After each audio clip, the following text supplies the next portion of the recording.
एकता शर्मा आपका स्वागत करती हूँ आपके अपने channel study with Ekta Sharma. और आज हम पढ़ेंगे प्रधानमंत्री के बारे में। जैसे कि आपको पता है, आपने वीडियो भी देखी है राष्ट्रपति की, और राष्ट्रपति के बारे में फुल डिटेल में हम पढ़ चुके हैं। राष्ट्रपति के हर एक पॉइंट को हमने क्लियर कर लिया है। अब हम आज पढ़ेंगे प्रधानमंत्री के बारे में, और वो भी पूरा डिटेल के साथ। तो प्रधानमंत्री में इतना टाइम है वो नहीं लगने वाला अपने को, जल्दी जल्दी अपना ये जो वीडियो है वो कंप्लीट भी हो जाएगी। और इसके जो इम्पोर्टेंट जितने भी इसके इम्पोर्टेंट फैक्ट है प्रधानमंत्री से रिलेटेड, वो सारे के सारे मैंने शॉर्ट में इस वीडियो में लिए हैं। तो देखो, प्रधानमंत्री क्या होता है? सत्ता का वास्तविक प्रधान है वो प्रधानमंत्री होता है। अगर हम बोले सत्ता का राजनीतिक प्रमुख, तो वो प्रधानमंत्री होता है। संवैधानिक प्रमुख होता है राष्ट्रपति, लेकिन राजनीतिक प्रमुख या वास्तविक प्रमुख, वास्तविक प्रधान कौन होता है? प्रधानमंत्री। इसकी नियुक्ति है वो राष्ट्रपति के द्वारा होती है। प्रधानमंत्री की नियुक्ति राष्ट्रपति के द्वारा की जाती है। और इसके जो आर्टिकल है प्रधानमंत्री के, तो 74 और 75 में अपने को मिलते हैं, क्योंकि इन 74 और 75 जो आर्टिकल है, अनुच्छेद है, उसमें मंत्री परिषद का उल्लेख है वो दिया गया है, और मंत्री परिषद के अंतर्गत ही प्रधानमंत्री है वो आता है। तो देखो, जो आर्टिकल 74 और 75 में मंत्री परिषद के बारे में बता दिया। प्रधानमंत्री के बारे में नियुक्ति राष्ट्रपति के द्वारा होती है, और प्रधानमंत्री है वो मंत्री परिषद का प्रधान होता है। मंत्री परिषद मतलब जो प्रधानमंत्री होता है या सत्ता का जो प्रमुख होता है, उसको सलाह देने का कार्य है वो मंत्री परिषद करती है। तो उसकी सहायता, सलाह देने के लिए मंत्री परिषद उसकी सहायता करती है। और इसका जो प्रधान होता है, तो प्रधानमंत्री है वो कौन है? मंत्री परिषद का प्रधान होता है। तो इसका प्रधान कौन है? प्रधानमंत्री है वो होता है मंत्री परिषद का प्रधान। इसके बाद में अगर हम बात करें कि मंत्री परिषद है वो सामूहिक रूप से लोकसभा के प्रति उत्तरदायी होती है। देखो, क्वेश्चन है वो एग्जाम में बहुत बार आ गया है कि मंत्री परिषद है वो किसके प्रति उत्तरदायी होती है? मंत्री परिषद सामूहिक रूप से किसके प्रति उत्तरदायी होती है? तो वो लोकसभा के प्रति है वो उत्तरदायी होती है। इसका मतलब ये होता है कि लोकसभा के अंदर ये जो मंत्री परिषद है, इसमें बहुत सारे मंत्री होते हैं। तो मान लो इन मंत्रियों में से किसी एक मंत्री का प्रस्ताव अगर गिर जाता है, इस मंत्री परिषद के अंदर नियुक्त किसी एक मंत्री का प्रस्ताव अगर गिर जाता है, या फिर किसी एक मंत्री के विरुद्ध अविश्वास प्रस्ताव पारित हो जाए, तो इसका मतलब होता है पूरी जो मंत्री परिषद है वो गिर जाती है, पूरी मंत्री परिषद है वो भंग हो जाती है। तो ये जो मंत्री परिषद है वो सामूहिक रूप से, एक मंत्री का उत्तरदायित्व नहीं है, ये पूरी मंत्री परिषद है वो सामूहिक रूप से लोकसभा के प्रति उत्तरदायी होती है। तो आपको ध्यान रखना है, एग्जाम में बहुत बार क्वेश्चन आ गया है कि मंत्री परिषद किसके प्रति उत्तरदायी होती है? वो प्रधानमंत्री के प्रति उत्तरदायी नहीं होती, लोकसभा के प्रति है वो उत्तरदायी होती है, न कि राज्यसभा के प्रति भी वो नहीं होती, राष्ट्रपति के प्रति नहीं होती, प्रधानमंत्री के प्रति भी नहीं होती, लोकसभा के प्रति उत्तरदायी होती है। तो ध्यान रखना इस पॉइंट को। नेक्स्ट देखो, मंत्री परिषद में 3 प्रकार के मंत्री होते हैं। तो सलाह देने के लिए जैसे मंत्री परिषद बनाई गई, उस मंत्री परिषद के अंतर्गत 3 प्रकार के मंत्री आते हैं। एक तो आता है कैबिनेट मंत्री, जिसको मंत्रिमंडल भी बोला जाता है, फिर राज्य मंत्री, और फिर होते हैं उप मंत्री। तो एक तो मंत्री परिषद हो गई, जैसे पूरी तो मंत्री परिषद हो गई। इसके अंतर्गत आते हैं मंत्रिमंडल, मतलब कैबिनेट मंत्री, और कैबिनेट मंत्री के अंतर्गत आते हैं राज्य मंत्री, और राज्य मंत्री के अंतर्गत आते हैं उप मंत्री। तो मंत्री परिषद है वो बड़ी होती है। इन तीनों का गठन, इन कैबिनेट मंत्री, राज्य मंत्री और उप मंत्री, इन तीनों से मिलकर के ही मंत्री परिषद का निर्माण होता है। तो कैबिनेट मंत्री क्या होता है? जैसे कैबिनेट मंत्री की हम बात करें या मंत्रिमंडल की बात करें, तो सत्ता का जो सबसे प्रमुख जो मंडल अगर मैं बोलूं, सबसे प्रमुख संगठन अगर मैं बोलूं, तो वो कैबिनेट मंत्री ही होते हैं। यही वो लोग होते हैं, जैसे कैबिनेट मंत्री में कुछ जो पावरफुल जो मैन होते हैं उस सत्ता के, उस पार्टी के, उन लोगों को इसमें लिया जाता है। और ये लोग मिलकर ही जो सारा न्याय, ये जो निर्णय वगैरह लिए जाते हैं देश से रिलेटेड, जितने भी इम्पोर्टेंट जो निर्णय किए जाते हैं, वो सारे के सारे मंत्रिमंडल है वो करती है, यानी कैबिनेट मंत्री है वो करते हैं। और कैबिनेट मंत्री है, इसकी जो मतलब प्रधानमंत्री है वो भी इस कैबिनेट मंत्री के ही अंतर्गत आता है। वैसे अगर बोला जाए कि कैबिनेट मंत्री में प्रधानमंत्री की स्थिति क्या होती है, तो प्रधानमंत्री भी मंत्री ही होता है इस कैबिनेट मंत्री के अंतर्गत। तो कैबिनेट मंत्री में कौन हुए? मतलब कैबिनेट मंत्री में एक प्रभार होगा, और वो स्वतंत्र प्रभार जैसे होता है कि उस कार्य का निर्वहन, इस कार्य को पूरा कौन करेगा? वो मंत्री करेगा। उसमें कोई भी व्यक्ति है वो दखल नहीं दे सकता, बीच में कोई भी इंटरफेयर नहीं होगा, वो अपना जो प्रभार जो संभाल रहा है, जो काम वो संभाल रहा है, जिस विभाग का वो मंत्री है, उस विभाग से रिलेटेड जितने भी डिसीजन लेने होंगे वो मंत्री स्वयं अपने विवेक से उसके अंदर निर्णय है वो कर सकता है, डिसीजन है वो ले सकता है। कोई इसमें किसी भी प्रकार का विरोध नहीं करेगा, किसी भी प्रकार का कोई उसके अगेंस्ट नहीं जाएगा। और ये जो कुछ महत्वपूर्ण लोग होते हैं वो इस कैबिनेट मंत्री के अंदर, इस मंत्रिमंडल के अंदर होते हैं। वे देश से रिलेटेड जितने भी इम्पोर्टेंट निर्णय हैं वो सारे कैबिनेट मंत्री ही करते हैं, या फिर एक तरीके से बोल सकते हैं इस देश को कौन चलाता है, जो कैबिनेट मंत्री होते हैं वो ही अपने देश को चलाते हैं, इस टाइप से हम बोल सकते हैं। फिर मान लो राज्य मंत्री आते हैं, तो जो जैसे महत्वपूर्ण जो प्रभाग जो होते हैं वो विभाग जो उनको दे दिए, जैसे रक्षा मंत्रालय है, वित्त मंत्रालय है, ये इनको दे दिए। इसके अलावा जो कुछ विभाग जो बचते हैं वो राज्य मंत्री को दे दिए जाते हैं।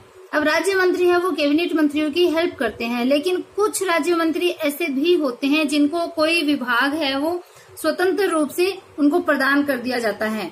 मतलब स्वतंत्र रूप से प्रदान करने का मतलब है वो अपने उस विभाग से रिलेटेड स्वतंत्र होते हैं, और जैसे कैबिनेट मंत्री निर्णय करते हैं अपने विभाग को लेकर के, वैसे ही राज्य मंत्री भी कर सकते हैं। तो ऐसे राज्य मंत्री को बोलते हैं राज्य मंत्री स्वतंत्र प्रभार।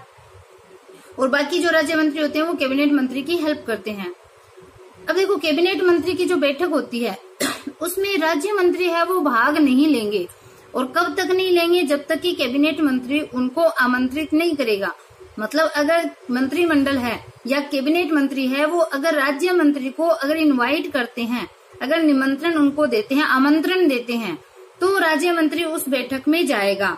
अदरवाइज इस बैठकों में भाग लेने का काम राज्य मंत्री नहीं करते। और उप मंत्री को तो निमंत्रण वो आमंत्रण भी नहीं दिया जाता, इनको तो बुलाया भी नहीं जाता और ये जा भी नहीं सकते हैं। और जो उप मंत्री होते हैं वो केवल राज्य मंत्री की उनके कार्य में हेल्प करने के लिए होते हैं, कि राज्य मंत्री जो भी काम करेगा उसमें हेल्प है वो कौन करेंगे, उप मंत्री करेंगे, और ये कैबिनेट मंत्री की बैठक में नहीं जाते हैं।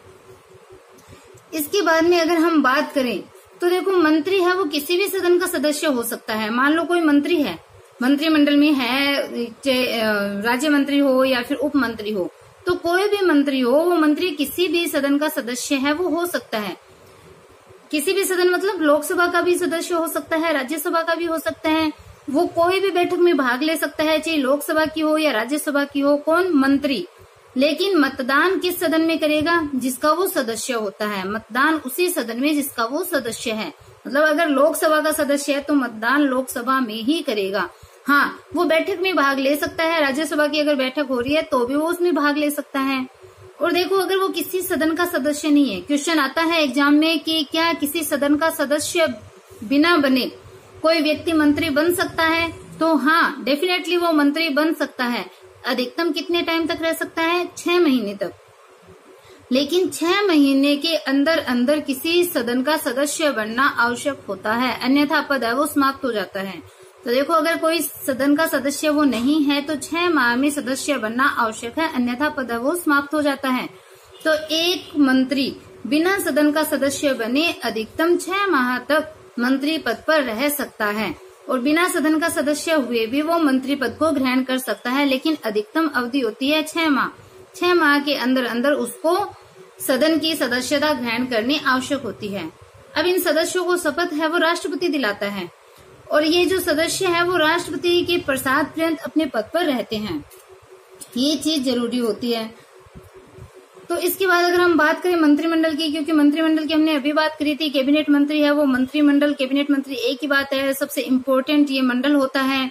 इसके अंतर्गत ही सारे जो इम्पोर्टेंट डिसीजन है अपने देश से रिलेटेड वो सारे लिए जाते हैं। तो ये जो मंत्रिमंडल है वो संवैधानिक निकाय नहीं है, वो संविधानेतर निकाय है। संविधानेतर मतलब अपने संविधान के अंतर्गत इसके बारे में कोई डिटेल में नहीं दिया गया है, लेकिन जो मंत्री होते हैं उन्होंने अपनी सुविधा के लिए इस मंत्रिमंडल का निर्माण शुरू कर दिया। अब देखो प्रधानमंत्री की नियुक्ति राष्ट्रपति है वो उसको शपथ दिलाता है, राष्ट्रपति के द्वारा नियुक्त किया जाता है। प्रधानमंत्री, देखो क्वेश्चन आता है कि प्रधानमंत्री मनोनीत होता है कि निर्वाचित होता है या नियुक्त होता है, तो नियुक्त होता है। प्रधानमंत्री है वो नियुक्त किया जाता है। क्वेश्चन एग्जाम में पूछा जाता है कि प्रधानमंत्री मनोनीत होता है या प्रधानमंत्री निर्वाचित होता है या नियुक्त होता है या नियुक्त निर्वाचित दोनों होता है। तो सिर्फ प्रधानमंत्री है वो नियुक्त होता है, राष्ट्रपति के द्वारा उसकी नियुक्ति होती है और आर्टिकल 75 के अंतर्गत 75(1) के अंतर्गत प्रधानमंत्री की नियुक्ति है वो की जाती है। अब प्रधानमंत्री को कौन बनता है, जैसे अगर हम बोले कि मान लो कोई दल है वो सत्ता में आ गया तो प्रधानमंत्री है वो कौन बनेगा। तो देखो लोकसभा में कोई बहुमत दल का नेता है, बहुमत दल मतलब जिसको अत्यधिक मत है वो प्राप्त हो गए, तो जो लोकसभा के अंदर जो बहुमत दल का नेता है वो प्रधानमंत्री नियुक्त किया जाता है।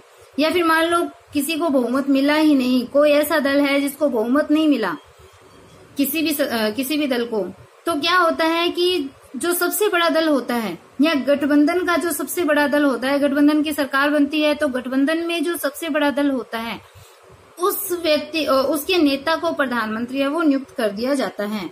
लेकिन होता क्या है कि नियुक्त तो कर दिया सबसे बड़े दल के नेता को, लेकिन 1 महीने के अंदर 1 महीने का टाइम बताया मैंने कि सबसे बड़े दल के नेता को प्रधानमंत्री नियुक्त तो कर दिया जाता है, लेकिन 1 महीने के अंदर उसे विश्वास मत हासिल करना जरूरी होता है। अगर वो अपना विश्वास मत या अपना बहुमत अगर वो साबित नहीं कर पाता है तो उसको अपने प्रधानमंत्री के पद से इस्तीफा देना होता है, त्याग पत्र देना पड़ता है। और ऐसा कार्य 1979 में हुआ भी है, जब राष्ट्रपति कौन थे, नीलम संजीव रेड्डी थे और जनता पार्टी की सरकार थी मोरारजी देसाई की। और उस टाइम क्या हुआ था, उस सरकार ने अपना विश्वास मत है वो साबित वो नहीं कर पाई थी और उसको त्याग पत्र है वो देना पड़ा था। इसके बाद में चौधरी चरण सिंह जो कि गठबंधन के नेता थे उनको प्रधानमंत्री नियुक्त किया गया था। तो अगर इसके अलावा हम बात करें, अगर प्रधानमंत्री की अचानक से कोई मृत्यु हो जाए और मान लो उसका कोई उत्तराधिकारी नहीं है तो हमें किसी न किसी व्यक्ति को प्रधानमंत्री नियुक्त करना होता है। तो उस टाइम जो राष्ट्रपति होता है वो स्वयं विवेक से किसी व्यक्ति को प्रधानमंत्री है वो नियुक्त कर सकता है। जैसे इंदिरा गांधी की मृत्यु हो गई थी और उस टाइम जो राष्ट्रपति थे वो ज्ञानी जेल सिंह थे और उन्होंने राजीव गांधी को प्रधानमंत्री नियुक्त किया था और उसके बाद में सभी ने उसको स्वीकार भी कर लिया था, अपना जो विश्वास है वो भी विश्वास मत भी उन्होंने प्रकट कर दिया था। तो इस टाइप से प्रधानमंत्री है वो नियुक्त किया जाता है, प्रधानमंत्री की नियुक्ति है वो होती है। तो कौन होता है वो लोकसभा में बहुमत दल का नेता या फिर सबसे बड़े दल का नेता। और एक बार प्रधानमंत्री अगर सबसे बड़े दल के नेता को नियुक्त कर भी दिया जाए तो 1 महीने के अंदर उसे विश्वास मत है वो हासिल करना बहुत जरूरी होता है। इसके बाद में अगर हम बात करें प्रधानमंत्री के बारे में तो देखो भारत में किसी भी सदन का सदस्य है वो प्रधानमंत्री बन सकता है। इसमें ये निश्चित नहीं है कि राज्यसभा से कोई व्यक्ति होना चाहिए या फिर लोकसभा से होना चाहिए, कोई भी हो चाहे उसको प्रधानमंत्री है वो बनाया जा सकता है, किसी भी सदन से हो, चाहे लोकसभा से हो या राज्यसभा से। लेकिन इंग्लैंड में क्या होता है, जो निम्न सदन जो होता है हाउस ऑफ कॉमन्स, उसका सदस्य ही प्रधानमंत्री बनता है। तो अपने भारत में कोई भी हो चाहे, जैसे इंदिरा गांधी है, मनमोहन सिंह है, वो राज्यसभा से सदस्य थे और उन्होंने प्रधानमंत्री पद है वो ग्रहण भी किया था। शपथ मैं ऑलरेडी बता भी चुकी हूँ, एक बार फिर से यहाँ पे लिखा हुआ है कि शपथ राष्ट्रपति है वो प्रधानमंत्री को दिलाता है। और कार्यकाल इनका कब तक रहता है, वैसे तो 5 वर्ष माना जाता है, लेकिन अगर हम मेनली इसको देखें तो राष्ट्रपति के प्रसाद पर्यंत भी नाम आता है। और जो सबसे इम्पोर्टेंट है वो क्या है, लोकसभा में विश्वास मत होने तक, जब तक प्रधानमंत्री को लोकसभा में विश्वास मत हासिल है तब तक वो अपने पद पे रहता है। विश्वास मत अगर वापस हो जाए, अगर जो मंत्री है वो अपने विश्वास मत को अगर वापस ले ले तो प्रधानमंत्री को त्याग पत्र देना होता है। तो इनमें से कोई भी नाम देखो आ सकता है, 5 वर्ष का कार्यकाल, लोकसभा में विश्वास मत होने तक या राष्ट्रपति के प्रसाद पर्यंत। अगर इनमें ये तीनों ही चीजें अगर दी हुई है तो हम जो लोकसभा में विश्वास मत है उसको हम प्रायोरिटी देंगे, क्योंकि अगर ये भी नहीं हुआ तो चाहे राष्ट्रपति का प्रसाद पर्यंत हो या फिर 5 वर्ष का टाइम भी बाकी हो, लेकिन अगर विश्वास मत उसको प्राप्त नहीं है तो वो प्रधानमंत्री के पद पर नहीं रह सकता। तो सबसे इम्पोर्टेंट कौन सा होता है, लोकसभा में विश्वास मत रहने तक। इसके बाद में अगर हम उसके कार्य की, प्रधानमंत्री के कार्य और शक्तियों की अगर हम बात करें तो जो शक्तियां मान लो राष्ट्रपति को दी हुई है, संविधान ने जो शक्तियां राष्ट्रपति को दी है, उन सब शक्तियों का प्रयोग है वो प्रधानमंत्री करता है राजनीतिक दृष्टि से। तो देखो हमने बोला था राष्ट्रपति बना था तब कि प्रधानमंत्री और दूसरे जो मंत्री उनकी नियुक्ति करता है, लेकिन उन मंत्रियों की नियुक्ति की जो अनुशंसा है वो कौन करता है? प्रधानमंत्री करता है। तो प्रधानमंत्री जो मंत्री हैं उनकी नियुक्ति की अनुशंसा करता है, उनको विभागों का वितरण भी करता है, मंत्रिपरिषद की बैठक की अध्यक्षता करता है। मैं पहले ही बता चुकी हूँ कि मंत्रिपरिषद की बैठकों की अध्यक्षता है वो प्रधानमंत्री करता है। अब प्रधानमंत्री की स्थिति देखो, मंत्रियों में मंत्री सारे एक जैसे होते हैं, प्रधानमंत्री भी एक मंत्री है, लेकिन मंत्री क्या है? प्रधानमंत्री की स्थिति वो समानों में प्रथम होता है। मतलब जितने भी समान मंत्री उन सब समान मंत्रियों में वो प्रथम मंत्री होता है। तो ये चीज है वो एग्जाम में कई बार आ गई है, समानों में प्रथम प्रधानमंत्री की स्थिति होती है, अपने को ध्यान रखना है। इसके बाद में देखो, जो प्रधानमंत्री होता है वो राष्ट्रपति और जो मंत्रिपरिषद है उन दोनों के बीच की कड़ी होता है, उन दोनों के बीच की संवाद कड़ी। मतलब मंत्रिपरिषद और राष्ट्रपति के बीच में क्या क्या बात है, कैसे कैसे करना है, उन दोनों के बीच में संवाद कड़ी है वो प्रधानमंत्री होता है। राष्ट्रपति की बात मंत्रिपरिषद तक रखना, और मंत्रिपरिषद में जो बातें की जाए, जो डिसीजन होता है, जो निर्णय किए जाते हैं वो सारे राष्ट्रपति तक पहुंचाना किसका कार्य होता है? प्रधानमंत्री का कार्य होता है। इसके अलावा प्रधानमंत्री है वो योजना आयोग का अध्यक्ष होता है। योजना आयोग, जिसको कि पहले नीति आयोग भी कहा जाता था, राष्ट्रीय विकास परिषद NDC, राष्ट्रीय परिषद, इनका अध्यक्ष है वो प्रधानमंत्री होता है। अंतर्राज्यीय परिषद होता है, इसका अध्यक्ष भी प्रधानमंत्री ही होता है। वो केंद्र सरकार का प्रमुख प्रवक्ता होता है। मतलब जो केंद्र सरकार होती है उसका प्रमुख वैसे ही प्रधानमंत्री होता है, और प्रधानमंत्री इसका प्रमुख प्रवक्ता होता है। सेना का संवैधानिक प्रमुख तो होता है, देखो संवैधानिक और राजनीतिक ये नाम आपको ध्यान रखने हैं। सेना का संवैधानिक प्रमुख है वो तो होते हैं राष्ट्रपति, लेकिन राजनीतिक प्रमुख की अगर हम बात करें तो वो होते हैं प्रधानमंत्री। तो राजनीतिक प्रमुख कौन होता है? सेना का प्रधानमंत्री होता है। प्रधानमंत्री है वो जो सत्ताधारी दल होता है उसका नेता भी होता है। तो इस प्रकार से प्रधानमंत्री है वो अपने जो देश में है वो सर्वोच्च स्थान पे रहता है। अपने देश से रिलेटेड सारे जो इम्पोर्टेंट डिसीजन है, इम्पोर्टेंट जो कार्य है वो सारे प्रधानमंत्री ही करता है। और अब तक बहुत से प्रधानमंत्री है वो अपने इंडिया में हुए हैं। जैसे ट्रिक वाइज मैं आपको याद करवाती हूँ इनको, पहले एक बार इनको हम देख लेते हैं, इनका टाइम स्पेन और नाम भी। तो भारत में अब तक 19 अपन वैसे 20 बोल सकते हैं, क्योंकि जो मोदी जी हैं वो 2 बार अभी 2 साल से कंटिन्यू वो प्रधानमंत्री नियुक्त हो रहे हैं। तो हम देखते हैं स्टार्टिंग से। सबसे पहले जो भारत के प्रधानमंत्री थे वो थे जवाहरलाल नेहरू 1947 से 1964 तक। उसके बाद गुलजारीलाल नंदा 1964 में वो कार्यवाहक प्रधानमंत्री बने थे। फिर लाल बहादुर शास्त्री जी 1964 से 1966। उसके बाद वापस से गुलजारीलाल नंदा है वो कार्यवाहक बने थे। देखो गुलजारीलाल नंदा 2 बार कार्यवाहक प्रधानमंत्री का पद है वो ले चुके हैं। तो क्वेश्चन पूछा जा सकता है ऐसे कौन से व्यक्ति हैं जिन्होंने 2 बार कार्यवाहक प्रधानमंत्री के रूप में कार्य किया? तो गुलजारीलाल जी नंदा है जिन्होंने 2 बार 1964 में और 1966 में कार्यवाहक प्रधानमंत्री के रूप में कार्य किया था। लेकिन वो खुद प्रधानमंत्री नहीं बन पाए थे, उन्होंने सिर्फ कार्यवाहक के रूप में कार्य किया था।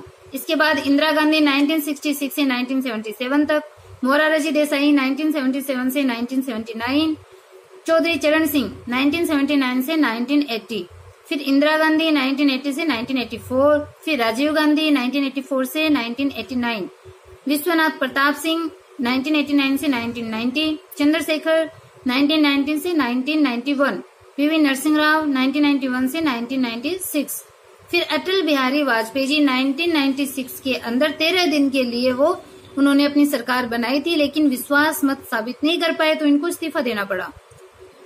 फिर HD देवगौड़ा 1996 से 1997, इंद्र कुमार गुजराल 1997 से 1998, अटल बिहारी वाजपेयी जी 1998 से 1999, अटल बिहारी वाजपेयी वापस से 1999 से 2004 तक। अटल बिहारी 3 बार है वो प्रधानमंत्री के पद को सुशोभित कर चुके हैं। फिर मनमोहन सिंह 2004 से 2014, और फिर है लास्ट में नरेंद्र दामोदर दास मोदी, जिसको बच्चा बच्चा भी जानता है। तो 2014 से अभी वर्तमान में वो ही प्रधानमंत्री के पद पे सुशोभित हैं। अब अगर हम इनकी ट्रिक की बात करें, ये मत देखना कि अपनी ये ट्रिक है वो बहुत बड़ी है, इतनी बड़ी भी नहीं है, बहुत ही इंटरेस्टिंग ट्रिक है। एक बार पढ़ते ही आपको ये सारी जो है चीज याद हो जाएगी। देखो सबसे पहले हम करते हैं नेहरू के लाल लाल गुल पे। नेहरू के गुल कैसे थे? लाल लाल थे। तो नेहरू के लाल लाल गुल पर इंदिरा के मोरों के चरण पड़े। नेहरू के जवाहरलाल नेहरू, लाल लाल यानी गुलजारी लाल नंदा, फिर लाल बहादुर शास्त्री, फिर गुल यानी गुलजारी लाल नंदा वापस से। उस पे क्या हुआ, इंदिरा के मोरों के चरण पड़े, तो इंदिरा से इंदिरा गांधी, मोरो यानी मोरारजी देसाई, चरण पड़े यानी चरण सिंह।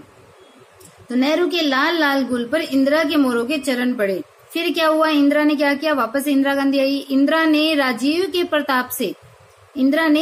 के प्रताप से शेखर को नरसिंह के समान अटल व देव इंद्र के समान विजेता बनाकर मन को मोदी से लगा लिया। तो इंदिरा ने राजीव के प्रताप से शेखर को, इंदिरा ने राजीव, 2 बार आप बोलोगे आपको याद हो जाएगा। तो इंदिरा ने किसके प्रताप से, राजीव के प्रताप से।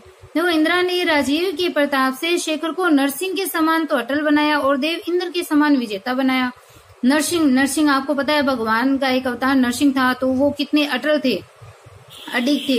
तो वैसे ही इंदिरा ने राजीव के प्रताप से शेखर को तो नरसिंह के समान तो अटल बनाया और देव इंद्र, देवता जो इंद्र है वो विजेता है, तो देव इंद्र के समान विजेता बनाया और फिर मन को मोदी से लगा लिया। तो इंदिरा गांधी, फिर इसके बाद में राजीव, तो राजीव गांधी हो गए, फिर प्रताप यानी विश्वनाथ प्रताप सिंह, इसके बाद में शेखर चंद्रशेखर, फिर नरसिंह यानी नरसिंह राव, पीवी नरसिंह राव आए थे। उसके बाद में अटल बिहारी वाजपेयी, फिर देव यानी देवगौड़ा, फिर इंद्र से इंद्र कुमार गुजराल, उसके बाद विजेता यानी वाजपेयी जी को लिए विजेता दो बार है, देखो 2 बार वाजपेयी जी आए। उसके बाद में मन को मोदी से लगा लिया, मन यानी मनमोहन सिंह और मोदी पता ही आपको, मोदी जी। तो इस प्रकार से ये ट्रिक है वो 2 बार पढ़ते ही आपको पूरी ट्रिक है वो याद हो जाएगी और इंटरेस्ट भी इसमें आएगा। आई होप आपको वीडियो है वो बहुत पसंद आ रही होगी। अगर पसंद आ रही है आप चैनल को लाइक सब्सक्राइब करना बिल्कुल भी ना भूले। ज्यादा से ज्यादा अपने फ्रेंड के पास आप शेयर भी कीजिए। Okay, bye.